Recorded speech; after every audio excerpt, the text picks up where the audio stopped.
Entonces,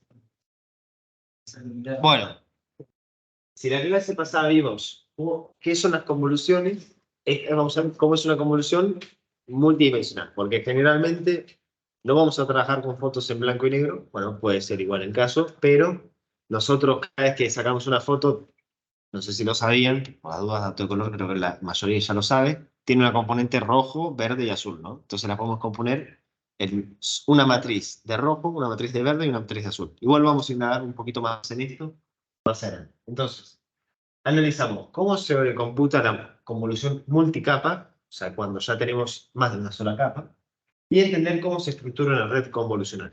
Esta última es bastante importante porque vamos a ver que la red convolucional es dentro de todo parecida a la red neuronal al final. Es más, va a ser una red neuronal al final. Pero bueno.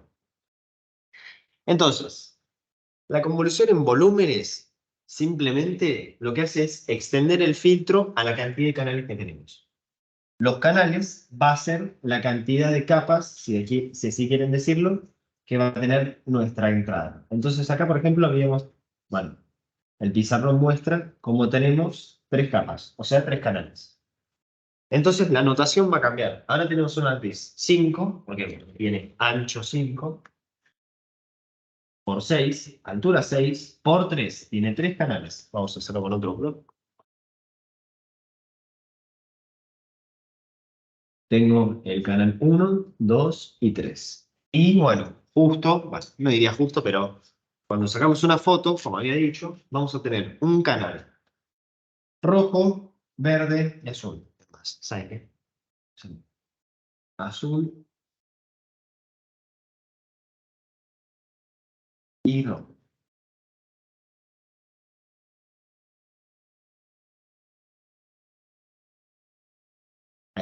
Entonces vamos a tener 3 canales. Uno rojo, que va a ser la descomposición de los píxeles en rojo. Uno verde, la descomposición de los píxeles en verde. Y uno azul, la descomposición de los píxeles en azul, ¿no? Lo que vamos a querer es extraer información de los 3 canales. O sea, uno podría decir, bueno, vamos a trabajar simplemente con el canal rojo, verde o azul. No estaría mal, pero generalmente lo que queremos sacar es información relacionada a los 3 canales, ¿no? O sea, después de todo, todas las composiciones de colores que nosotros vemos, va a ser el producto de rojo, verde y azul, ¿no? Entonces, lo que quiero es analizar los combinados. Para eso uso un filtro que ya no va a ser unidimensional como lo había visto antes, que era simplemente una matriz, sino uno tridimensional. Se lo puede pensar como si fuese un cubo. Entonces, este filtro tridimensional, se hace un poco más chiquitito, va a tener profundidad igual al número de canales. ¿Por qué? Porque el filtro ahora se va a aplicar en cada canal. Entonces voy a tener un filtro para el canal rojo, un filtro para el canal verde y un filtro para el canal azul. El filtro esta vez tiene altura 3 y ancho 3 y tiene también igual número de canales. Tiene este por 3 que comparte con el número de canales de mi entrada, ¿no? Porque el filtro lo voy a aplicar para cada uno de mis canales. Entonces, lo que voy a terminar haciendo es, aplico mi filtro tridimensional en cada uno de sus respectivos canales. Entonces, por ejemplo, voy a tener el filtro aplicado acá, más el filtro aplicado acá, y el filtro aplicado acá, y la suma de lo que me dio la multiplicación y la suma de cada uno de estos internamente, me va a dar la primera salida. Y la voy a escribir acá porque si no, no sé. Yo multiplico lo que está en este filtro por lo que encajaría acá. Lo que está en este otro filtro por lo que está acá. Y lo que está en el tercer filtro por lo que está en el tercer canal. Sumo todo, como había hecho antes con la convolución, y lo vuelco en el primer dato. Entonces, el 0 ahí que vemos es la convolución multidimensional de mi filtro y bueno, esta primera región de arriba a la izquierda, ¿no? Las dimensiones de salida van a ser igual al número de filtros. Entonces, acá tengo un solo filtro. ¿Sí? Entonces, las dimensiones de salida van a ser, bueno, en este caso es 3 por 3, o sea, 3 de alto, 3 de ancho, por 1. Este 1, en sí a lo que refiere es que tenemos solo un filtro Entonces, después de aplicar la convolución a cada uno a cada uno de los lugares válidos, lo que va a terminar pasando es que voy a sacar solo un dato, ¿no? O sea, cada vez que aplico una convolución saco un dato. Vamos a ver que esto no va a ser siempre así porque puedo tener múltiples filtros que se fijen en múltiples cosas, ¿no? Entonces, la lógica de por qué usamos muchos filtros, bueno, no muchos filtros, sino muchos canales para el filtro, es que lo que voy a querer es no usar siempre las mismas activaciones para los diferentes canales, sino que cada uno de mis subcanales del filtro aprenda rasgos importantes de cada uno de los canales. Porque no es lo mismo lo que va a estar en los datos en rojo que en verde que en azul. Entonces voy a querer que tracen relaciones diferentes. Eso igual es ilustrativo, no necesariamente tienen que ser eso los filtros, ¿no? Hay filtro ahí vertical, otro horizontal, pero no necesariamente tienen que ser esos los rasgos que aprenden. Pero la idea es que al usar múltiples canales, lo que logro hacer es independizar a cada uno de los canales y por ende que se aprendan relaciones nuevas, ¿no? O sea, no decir que es lo mismo el rojo, el verde y el azul, sino que le asigno su filtro al rojo, al verde y al azul. Entonces, como les dije, no necesariamente vamos a tener un solo filtro. Vamos a tener múltiples filtros que vean múltiples cosas. Entonces, si volvemos a este ejemplo tridimensional, tenemos una foto de esta 5×6, que le aplicamos un filtro 3×3×3, obviamente este 3 se mantiene porque tenemos 3 canales, y a su vez también le aplico otro filtro, que también va a ser 3×3×3.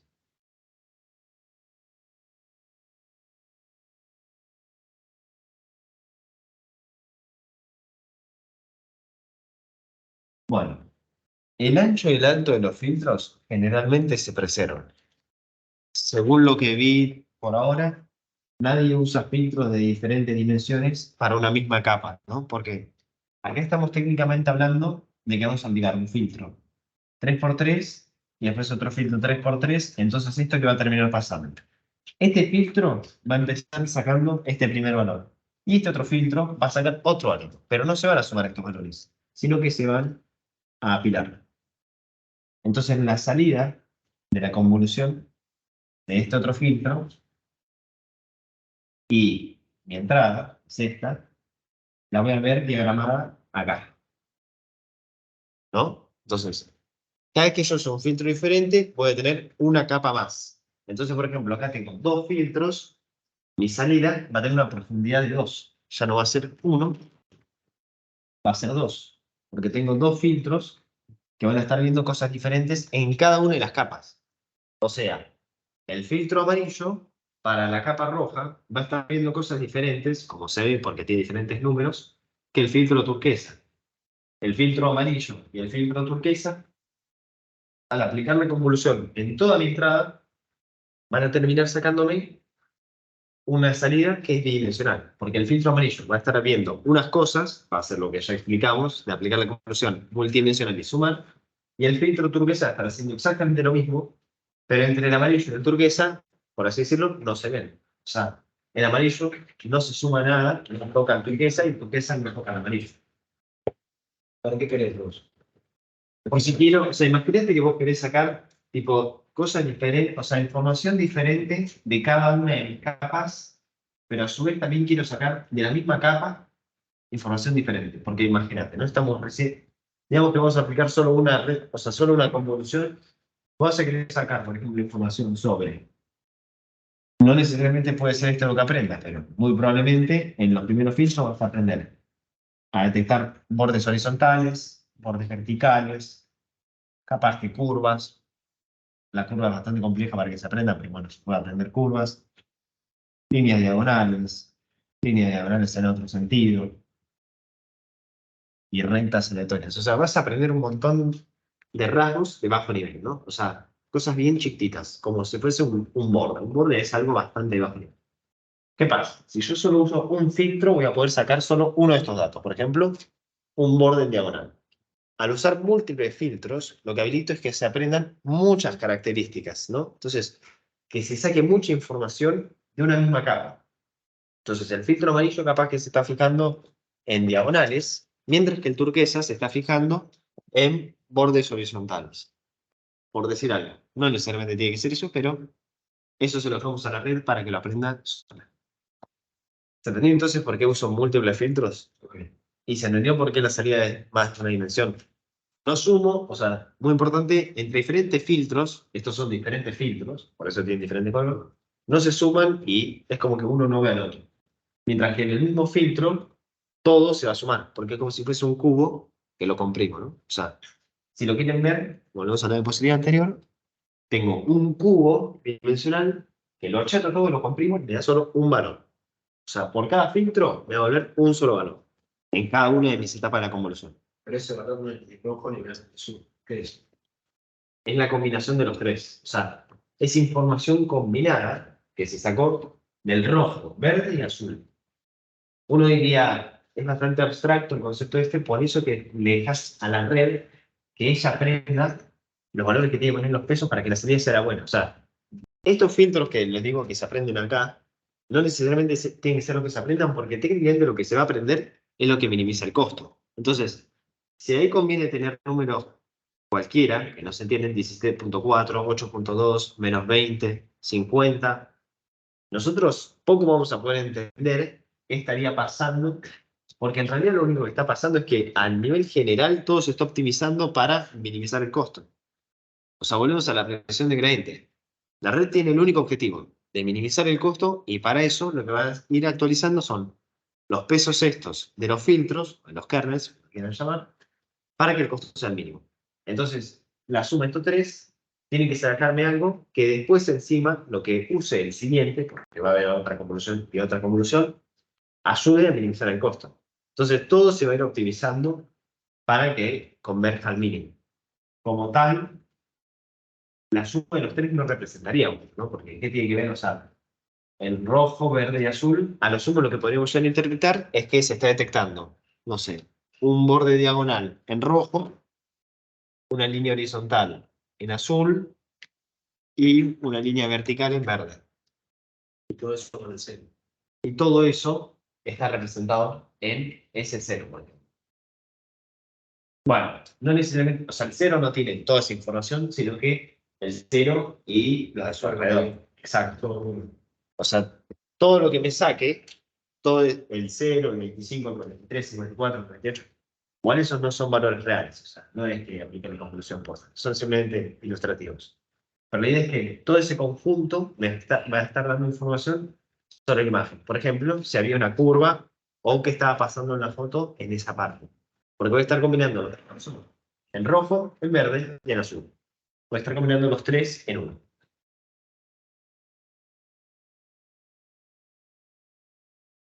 Entonces, esto es lo que quería hacer, que ahora vamos a tener, por así decirlo, capas convolucionales. Entonces, dado una entrada, que la vamos a llamar la activación previa, ¿no? ¿Se acuerdan cuando en una red neuronal teníamos las activaciones previas? Teníamos nuestra red, un montón de rectangulitos,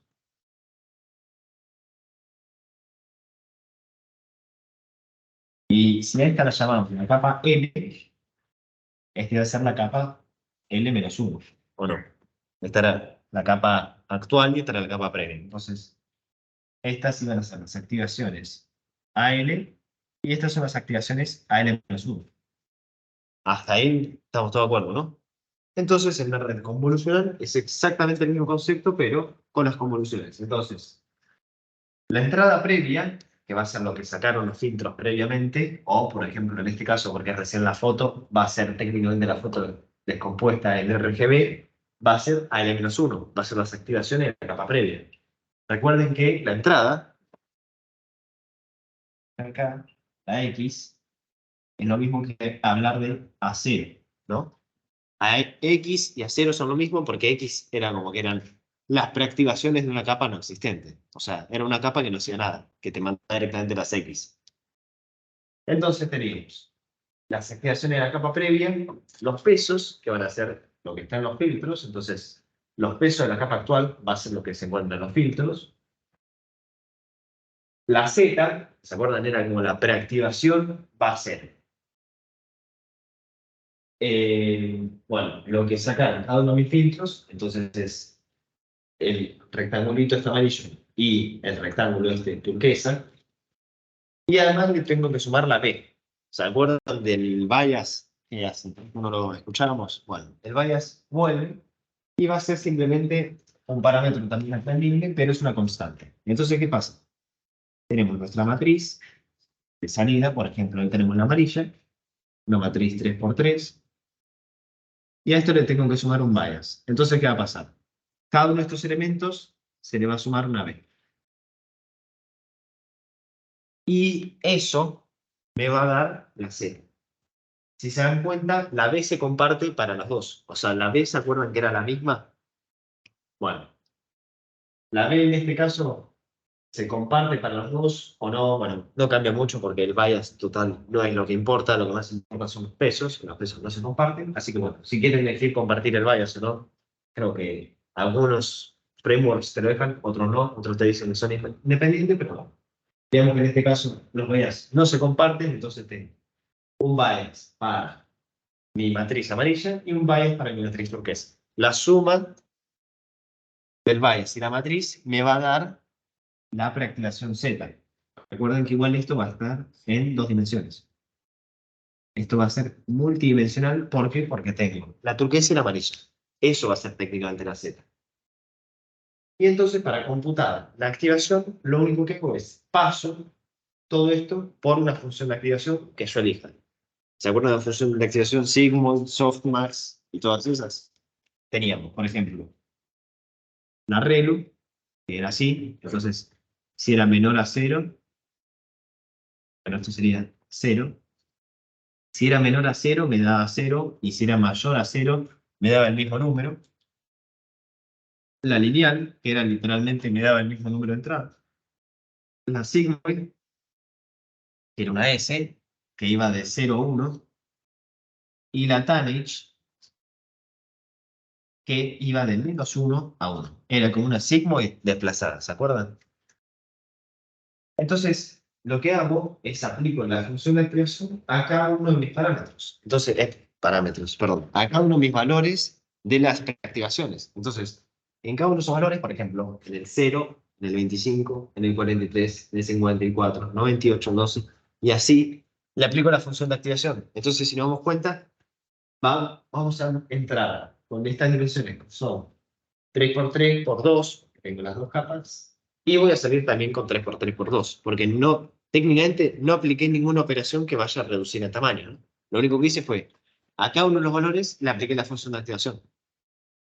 ¿Se entendió esa parte? O sea, es como si fuese con un bucle for por cada uno de mis valores y le fuese aplicando la función de activación. Entonces, por ejemplo, si mi función de activación era llevar el número al cuadrado, voy a ir por cada uno de estos números, lo voy a llevar al cuadrado y eso me da cada uno de los números a la salida. O sea, yo puedo tener una salida que es una matriz sigmoid.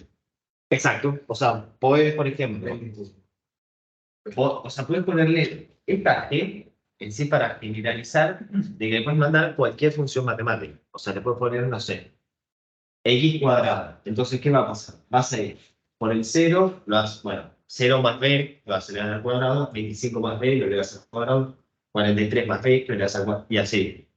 También lo puedes hacer con signo. Entonces, 0 más b, 1 sobre 1 más e a la menos z, ¿no? Eso lo puedo aplicar indistintamente. Pero la idea es que esto va a ser la definición de una capa convolucional. O sea, una capa convolucional va a tener las activaciones previas, sus pesos, las reactivaciones y las activaciones. Pero vos la cambiás a esa final. Ya cambiás en la matriz final. Sería que hacer. ¿Qué cambias? La cambias al final, por ejemplo, a signo, a la relu, a Bueno, al final vamos a ver si al final no vamos a usar una capa convolucional, sino vamos a usar una red neuronal normal. Pero igual creo que ya no vamos a llegar a eso. Quedan dos diapositivas y llegamos. Pero la idea, para que entiendan, es que todo esto lo integra una capa convolucional. Entonces, cuando hablemos de capa convolucional, va a estar pasando todo esto adentro. O sea, técnicamente lo que va a estar pasando es el peso, la fracturación y después la salida. Porque esta, que es la activación previa, la va a tener ya la salida previa, ¿no? O sea, es simplemente eso. ¿Tenés tanto con azul como con amarilla? ¿Sacaste dos rasgos distintos? ¿O cada uno se encarga? No me quedó claro qué es lo que es. ¿Por qué tenemos dos? Yo tengo ¿Dos cuatro. filtros? Claro. ¿Por qué no unimos todo en uno? ¿Por qué no ponés tipo un filtro 3 por 3 por 3 directamente? Claro. Porque vos vas a querer ver. Volvemos a la previa. Vos querés ver cosas diferentes, ¿no? Tenés una. Mirá como que si fuese solo la capa. Olvídense que tenemos 3 canales, vean solo uno, veamos el canal rojo. Digamos que tu foto es simplemente una foto roja. Entonces, ¿qué va a pasar? Tu foto es un rectángulo rojo y tu foto está compuesta, bueno, con una persona. Vos me decís, aplicás solo un filtro y te ahorras todo eso. Sí, o sea, estaría bueno, pero el único problema es que un solo filtro me va a poder captar solo un tipo de información, por así decirlo. Entonces, si aplico solo un filtro, voy a detectar solo, no sé, bordes horizontales o bordes verticales o curvas chiquititas o diagonales. Al aplicar muchos filtros, que por ejemplo acá, cada uno de estos filtros, el amarillo, el turquesa, si hubiese más, N filtros que haya, va a sacar información distinta. Va a sacar que hay una diagonal, que hay una línea horizontal, que hay otra diagonal, una curva, una línea vertical. Al tener múltiples filtros, deja que el algoritmo en cada uno de esos filtros se especialice para detectar cosas diferentes. Porque si no es como que un filtro va a intentar, no sé si generalizar, porque sería muy potente ese filtro, pero digamos como que tu filtro va a querer generalizar para todos los casos, porque así debería el, minimizar el costo. Al aplicar distintos filtros, es como que le estás agregando más neuronas a la red neuronal. O sea, me conviene poner una mayor cantidad de filtros. No, o sea, caerías. Una mayor cantidad de filtros. O sea, recuerda, más grande la red es más potente, pero es más probable que caigas en el overfitting. Porque al ser más grande la red, es mucho más probable que empiece a acordarse de los datos de entrenamiento. Entonces, capaz que tus filtros no son tan buenos, sino que simplemente empezaron a acordarse cómo son las formas en tu dataset de entrenamiento y no generalizan. Entonces se acostumbró a que los perros tengan cierta forma y no generaliza para la forma de un perro como tal. Se generaliza para un Doberman. Exacto. Generaliza para el Doberman de la foto que vos le sacaste con el fondo que vos le sacaste. O sea, no generaliza, simplemente se hace muy específico. Si le pones mucho filtro, estamos hablando de capaz que 1000 filtros o más. Generalmente se usan bastantes filtros. Ya vas a ver cuál. Se usan, no sé, 128, 256. Se usa mucha cantidad. Depende de la red. Si vos la puedes hacer lo suficientemente grande sin que caiga en el overfitting, le puedes poner cuantos filtros quieras. Y a ponerle menos filtros, haces que la red sea un poquito más chiquitita, pero menos probable que caiga en el overfitting. Entonces es probable que caiga con un poquito más de bias. O sea, que le vaya directamente mal en el entrenamiento. Si pones solo un filtro, como ese filtro va a tener como que aprender todo de una, Claro. no va a poder generalizar. O sea, no va a tener la suficientemente, o sea, no va a abarcar lo suficiente como para que le vaya bien en el dataset. Pero se hace tipo red, como si fuera una red neuronal, pero de filtros. Exacto, ya es como por llegar, mirá. Ah, bueno. Entonces, para una capa L, la elección del filtro me la va a dar FL. El file, PL, el stripe, S. Entonces, el input de esa capa va a ser NHL, o sea, la altura de la capa previa, el ancho de la capa previa y el número de canales de la capa previa. Y la salida va a ser la altura de la capa actual, el ancho de la capa actual y el número de canales, que es el número de filtros de la capa actual. NSL, que es el número de canales de salida, me lo va a dar el número de filtros. Si tengo 2 filtros, la salida va a ser bidimensional. Bueno, en realidad siempre es tridimensional, perdón. En la salida va a tener 2 de profundidad. Si tengo 54 filtros, la salida va a tener una profundidad de 54. El número de filtros me va a dar la profundidad de salida. Si yo quisiese sacar la altura o el ancho de mi salida, aplico esta fórmula que es la que ya habíamos visto en la clase pasada, ¿se acuerdan? ¿Se acuerdan en la clase pasada que habíamos visto cómo, o sea, cómo calculaban la altura y la salida de una capa convolucional? La fórmula es exactamente la misma.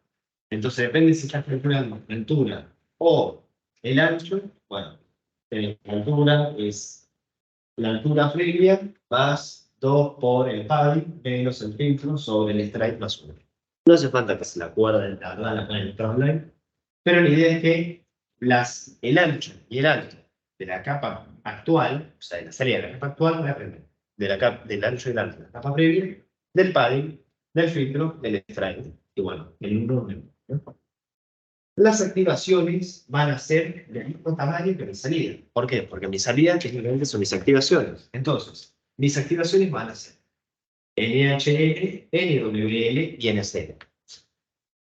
Cada filtro va a tener unas dimensiones F por F por NCL-1. ¿Por qué? Porque cada uno de los filtros va a tener, si lo pensamos bidimensionalmente, el ancho y el alto que yo haya definido, F por F. Pero a su vez, como estamos trabajando con más de una dimensión, estamos trabajando multidimensionales, estos filtros se expanden. ¿Cuánto se va a expandir el filtro? Me lo va a determinar el número de canales de la capa previa. Entonces, si mi capa previa era RGB, significa que tengo tres canales, y entonces la profundidad del filtro, este NCL-1, va a ser 3.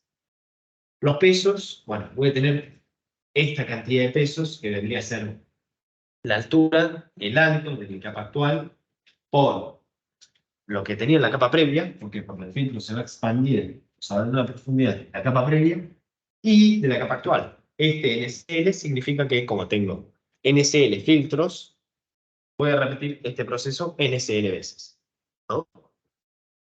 ¿Sí? Y el bias, como es 1 por cada filtro, bueno, acá lo determiné como sea 1 por cada filtro, por ejemplo, va a ser 1 por 1 por 1 por la cantidad de canales. Entonces, si tengo 3 filtros, por ejemplo, voy a tener 3 bias distintos, ¿no? Cada filtro tiene su propio bias, que bueno, acá si quieres ver, o sea, sería el filtro rojo más su bias y el filtro verde más su bias, ¿no? ¿Perdí a alguien ahí? Con la fórmula. Sí. ¿Esta? Sí, no entendí la fórmula. Bueno, o sea, no entendiste cómo leer la fórmula, me entendí de dónde sale. ¿De dónde sale más o menos? ¿De dónde sale? Sale tipo. O sea, nos deberíamos poner a analizar si volvemos. ¿Se acuerdan de esta? Es exactamente lo mismo. Es E.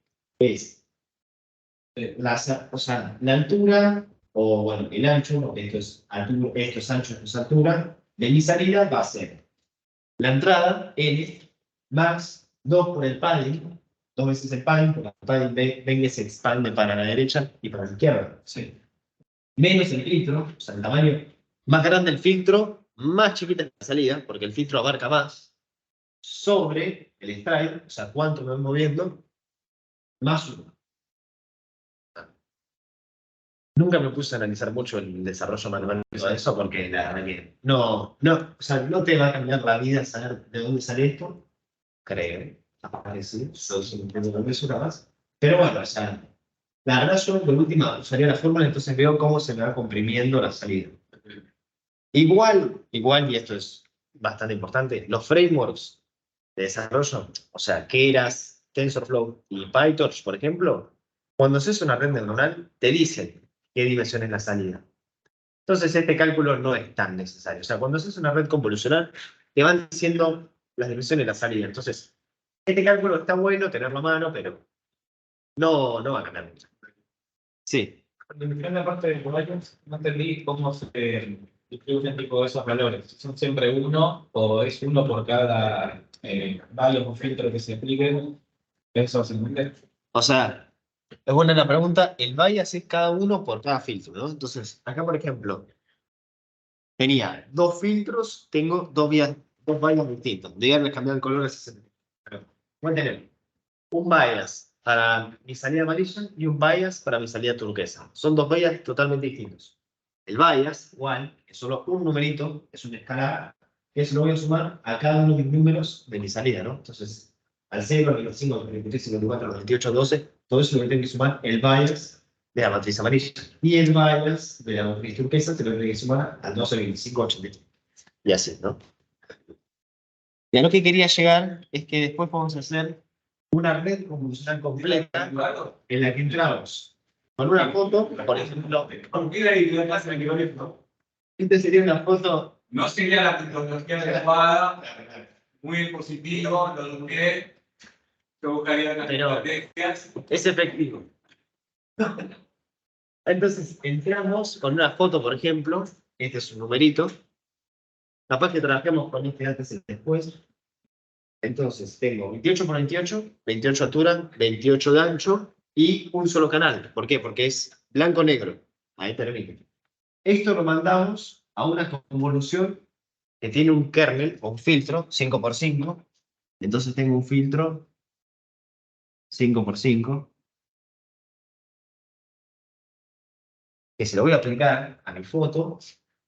Y si se fijan, está el padding válido. Por lo tanto, nos aplica padding.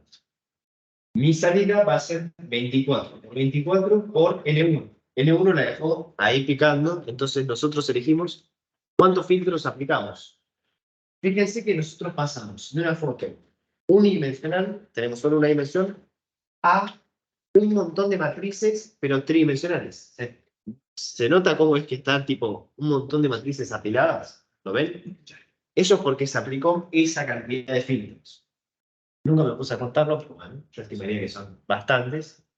Y después lo que hace es aplico max pooling, vamos a ver qué es eso después, pero en sí lo que hace es agarra los valores más grandes, no importa igual todavía, 2 por 2. Entonces, ¿qué termina saliendo? Un 12 por 12 por N1. Otra vez, o sea, no me dijo cuánto es N1, porque N1 lo definía acá con el número de filtros que iba a aplicar. Después, vuelvo a aplicar una convolución, esta vez también 5x5, padding válido, o sea, no aplica padding. Y mi salida es 8x8, porque bueno, después de 12x12, aplicarle una convolución 5x5 me sale 8x8, y N2. N2 que va a ser el número de filtros que yo usé en esa convolución. ¿Se entiende? O sea, lo filtraste 2 veces. Exacto. No diría que las filtré 2 veces, sino que Pero, apliqué 2 convoluciones. claro, Apliqué 2 convoluciones, eso es correcto. En una red convolucional generalmente aplicas bastante más, pero con esta chiquita, porque no se ve. Y no sé, acá tendrás capaz que 54 filtros y acá tenés 128, por decir tanto. O sea, cada vez se va haciendo mayor la cantidad de filtros porque encima voy perdiendo dimensiones. O sea, cada vez se va haciendo más chiquitito. Pasé de 28 por 28, 24 por 24 a 8 por 8. O sea, estoy por llegar a lo menos posible. Es más, aplico max pooling otra vez, me queda 4 por 4. O sea, ya es nada, es una matriz re chiquitita. Y pasé de 28 por 28. Ponele 2. El max pooling vamos a ver que no pierde dimensión, no, o sea, no pierde profundidad, tampoco gana. Y esto después lo que hago es, 4 por 4, bueno, muy bien. Aplana todo, o sea, esa matriz, ponela como si fuese solo un vector y mandásela a una red neuronal. Esto es lo que define el flatten. El flatten es achatar. Entonces, achata la matriz, se lo mandas a una red neuronal, que bueno, dice que tiene activaciones ReLU, podría ser lo que ustedes quieran. Y después al final lo que hace es predice qué número es. Entonces al final tenemos 9 neuronas que se van a encargar de predecir si la entrada era un 0, 1, 2, 3, 4, 5, 6, 7, 8 o 9. O sea, era softmax esta activación. No sería 5, ¿no? Pero se dan cuenta como una red convolucional y al final terminamos con una red neuronal normal. ¿Por qué? Porque la convolucional no está hecha para hacer esta predicción. Era lo que vos decías. Si uso Sigmo y Linear o todo eso, me encargo acá al final. Acá todavía no me preocupo por eso. Acá igual en el proceso uso ReLU, Tanh, lo que uno quiera. Pero la salida verdadera, es esta, la red neuronal, uso, por ejemplo, en este caso, porque mi problema es de esta naturaleza, softmax. ¿No? Entonces pasé de la red convolucional a una red neuronal. Sin embargo, red convolucional se lo llama a todo el conjunto.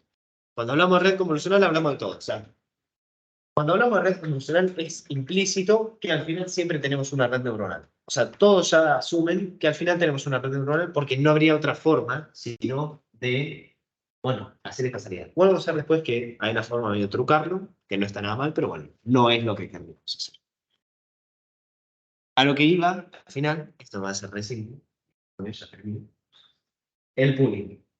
El pooling puede ser o promedio o máximo. Entonces, ¿qué pasa? Tenemos la salida de mi filtro y lo que hago es, aplico si quieren decirlo, una máscara, pero esta máscara simplemente no tiene parámetros. O sea, el pooling no lleva parámetros. Lo único que hace es, dentro de esa máscara, toma el promedio de todo. Entonces, por ejemplo, toma el promedio entre 0, 25, 54 y 98 y saca el 44. O toma el valor máximo. Entonces, entre 0, 25, 54 y 98, saca solo el 98. ¿No? Entonces, lo que hace el pooling en sí es que arme solo, o sea, lo que intenta hacer el pooling y que logra hacer es quedarme solo con datos relevantes. Entonces, al tomar el promedio, lo que hace es generaliza para esta región, por ejemplo, el valor, porque si toma el promedio, lo que hace es generalizar, o el máximo, lo que hace es toma el valor más importante, o sea, el máximo. Entonces, el 98. Ambas técnicas de pooling lo que hacen es reducir la dimensionalidad de mis cosas. No puedo, o sea, no digo imagen porque si se fijan, el pooling ni siquiera se aplica directamente a la imagen, se aplica a las las convoluciones. Y esto se aplica para cada uno de mis canales. Entonces, si tenía 54 canales, se aplica para los 54 canales. Y la salida va a ser 54 canales otra vez. Si se fijan, no es como que pierdo canales, sino que los canales son los mismos. Lo que termino perdiendo son dimensiones de lo último, ¿no? Si se fijan, pasé de una foto que era 5 por 5 a una 2 por 2. ¿Cuál me recomendás? Va a ver, Es muy buena pregunta y la que más se usa hoy día, y bueno, históricamente fue el max. El average no se usa tanto, es bastante raro verlo, así que bueno, si le llega a funcionar con average, felicitaciones, pero generalmente se usa muchísimo el max pooling. Es más, si no me equivoco, sí, bueno, justo la red de ejemplo, justo es muy probable que lo tenía, usa max pooling. El average no se suele usar, es bastante raro. Pero bueno, capaz que le encuentran una buena aplicación o en unos años sale otra forma de pooling. Entonces, como ruta de aprendizaje, acá atrás vimos redes convolucionales y ahí vimos redes convolucionales multidimensionales, o sea, cuando tenemos muchos canales.